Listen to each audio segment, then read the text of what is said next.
Welcome back to another vlog. So guys, आज मैं आप लोगों के साथ शेयर कर रही हूँ अपनी स्टिचिंग की वीडियो और मुझे स्टिचिंग जो है वो आती है। मैं अभी रिसेंटली मार्केट गई थी तो वहां से अपने लिए एक सूट लेकर आई थी और वो जो सूट था वो मुझे पसंद आया। मैं आप लोगों को दिखाती हूँ, ये मेरा सूट है। कलर जो है वो इसका पर्पल है और बांधनी प्रिंट में मिल जाएगा। साथ में नेक में एक छोटा थोड़ा सा वर्क भी दिया हुआ है। फैब्रिक जो है वो रियॉन फैब्रिक है एंड बहुत प्यारा लगा ये मुझे गर्मी के पर्पज से। तो इसका ना मुझे एम साइज मिला नहीं था, मुझे एम परफेक्ट आता है, बट मैं इसका एल लेकर आई हूँ तो मैं इसको ऑल्टर करूंगी आज। और आज की वीडियो में हम लोग सीखेंगे कि जो रेडीमेड कपड़े हम लेकर आते हैं उनको घर पे खुद से ऑल्टर कैसे कर सकते हैं। जिनको नहीं भी आता है वो भी मेरी आज की वीडियो देखने के बाद अपने खुद के सूट घर पर ही ऑल्टर कर सकते हैं। तो ये मेरे कुर्ता सेट में कुर्ता दिया हुआ है और ये बहुत ही प्यारा है रियोन फैब्रिक में। और इस टाइप के जो कुर्ता सेट है ना वो ऑनलाइन भी मिल रहे हैं, बट मैंने ऑफलाइन परचेज किया है। और ये इसकी बॉटम है, बॉटम भी पूरी की पूरी जो है वो बांधनी प्रिंट में मिल जाएगी। और ये इसका दुपट्टा है। दुपट्टा और जो बॉटम है उसमें तो हमें कुछ भी ऑल्टर करने की जरूरत ही नहीं होती है, वो तो हमारे साइज के होते हैं। बट जो कुर्ती होती है ना उसका मेजरमेंट हम सीखते हैं कि किस तरीके से करते हैं। तो चलिए मैं आप लोगों को बताती हूँ कि किस तरीके से मेजरमेंट लेते हैं और उसके बाद किस तरीके से हम अपनी फिटिंग के अकॉर्डिंग इसको करते हैं। तो जो भी एसेसरीज मुझे मेजरमेंट के लिए चाहिए वो मैंने ले लिए, जैसे कि सीजर, थ्रेड, इंच टेप और धागा और साथ में सिटिल मैंने भर लिए सेम मैचिंग के धागे की। अगर आप चाहें तो कोई भी धागा लगा सकते हैं, अगर मैचिंग का लगाएंगे तो वो दिखेगा नहीं। फिर हमें इस कुर्ते को करना है उल्टा और उल्टा ही इसको हमें टेबल पे बिछा लेना है और जो सरबटें हैं इसकी वो निकाल देनी है। देखिए कुछ इस तरीके से हमें टेबल पे इसको बिछा लेना है। फिर जिसके अकॉर्डिंग आपको अपनी फिटिंग रखनी है वो कुर्ता लेंगे और उससे मेजरमेंट लेना स्टार्ट करेंगे। अगर आप चाहें तो इस तरीके से कुर्ते को कुर्ते के ऊपर बिछाकर भी सीधे सीधे निशान लगाकर आप इसकी फिटिंग लगा सकते हैं, बट मैं प्रॉपर तरीके से मेजरमेंट लेकर ही फिटिंग लगाती हूँ। तो सबसे पहले मैंने जो मेजरमेंट लिया है वो मैंने आर्म होल के वहां से लिया है। इस तरीके से आर्म के वहां से मैंने कुर्ते की जो चौड़ाई है उसको नापा है, जो कि 20 आई है।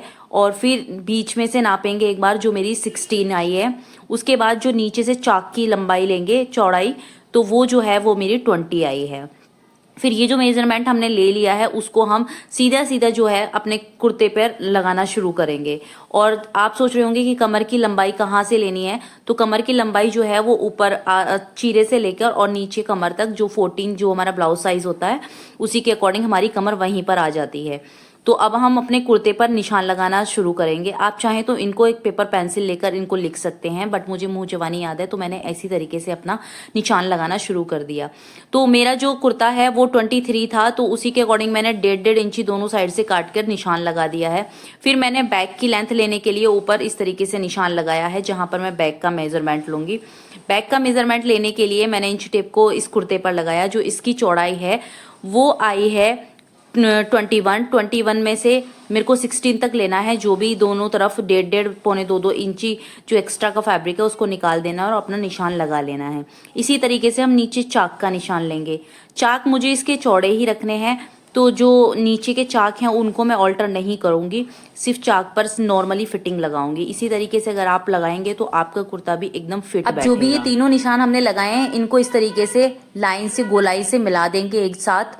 और फिर बारी आती है हमारी स्लीव्स की। तो स्लीव्स का मेजरमेंट किस तरीके से लेना है, हमें डेफिनेटली जो हमारा मेजरमेंट वाला कुर्ता है उसकी स्लीव्स को नाप लेना है कि उसकी स्लीव्स कितनी है। स्लीव्स को इस तरीके से अच्छे से बिछा लेना है। फिर जो मेजरमेंट वाला कुर्ता है उसकी स्लीव्स इस तरीके से नापेंगे। चौड़ाई तो मेरी 5 आई है। नीचे की तरफ मैं इसमें 5 इंची पर निशान लगा दूंगी और इस निशान को जो हमारी आर्म होल के पास वाला निशान है उससे सीधा सीधा मिला दूंगी। तो जो है स्लीव्स की जो चौड़ाई है और जो फिटिंग है वो एकदम अच्छी आएगी। इसी तरीके से हम दूसरी स्लीव्स भी करेंगे। इसको उठा के साइड में रखेंगे और यहाँ पर लाएंगे अपनी मशीन। तो ये मेरी मशीन है और ये इलेक्ट्रिक मशीन है सिंगर प्रॉमिस की। बहुत बढ़िया चलती है, सिलाई भी बहुत अच्छी देती है और इलेक्ट्रिक मशीन है। तो इस पे हम अगर हम अपना फुट रखते हैं तो ये इजीली चलने लग जाती है। बहुत बढ़िया मशीन है। अगर आप लोग इसको बाय करना चाहते हो तो लिंक जो है वो इसका डिस्क्रिप्शन में मिल जाएगा, आप इजीली इसको मंगा सकते हैं। क्योंकि मैंने भी ये मशीन जो है अमेजोन से ऑनलाइन ही मंगाई थी। बहुत बढ़िया रिजल्ट है इसका और मैं इसको काफ़ी टाइम से यूज़ भी कर रही हूँ। तो जो हमने ऑल्टर के निशान लगाए हैं सीधे सीधे उसी पे हम मशीन रखेंगे। स्लीव्स की तरफ से मशीन रखना शुरू करेंगे और सीधा सीधा पार सिलाई लगा। तो गाइस मैंने अपनी मशीन में धागा डाल लिया है, ऊपर की तरफ भी धागा डाल दिया और नीचे की तरफ भी धागा डाल लिया और अब इसको स्टिच करना शुरू करते हैं। तो चलिए शुरू कर देती हूँ मैं।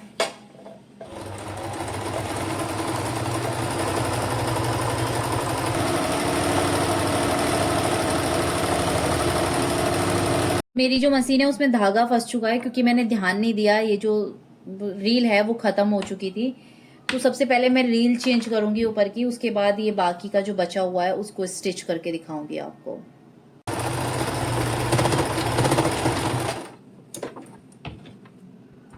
ये देखिए मेरा कुर्ता जो है वो ऑल्टर हो चुका है। अब चलिए इसका ट्राई ऑन देखते हैं कि एक्चुअल में फिटिंग में आया भी है या नहीं। ये देखिए, तो लीजिए मैंने तो कर लिया है अपना सूट ऑल्टर और आप देख सकते हैं फिटिंग भी कितनी अच्छी आई है।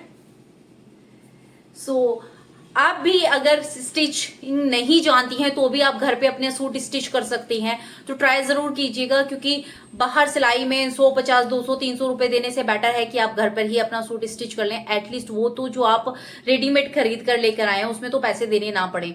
सो इस तरीके से अगर आप अपना सूट स्टिच करेंगे तो डेफिनेटली आपकी फिटिंग भी बहुत अच्छी आने वाली है, मैं गारंटी लेती हूँ। एंड वीडियो अच्छी लगी हो तो वीडियो को लाइक जरूर करना, चैनल को सब्सक्राइब करना और वीडियो को शेयर ज्यादा से ज्यादा करना। मिलेंगे नेक्स्ट वीडियो में, तब तक आप लोग अपना ध्यान रखिए। Bye bye, take care.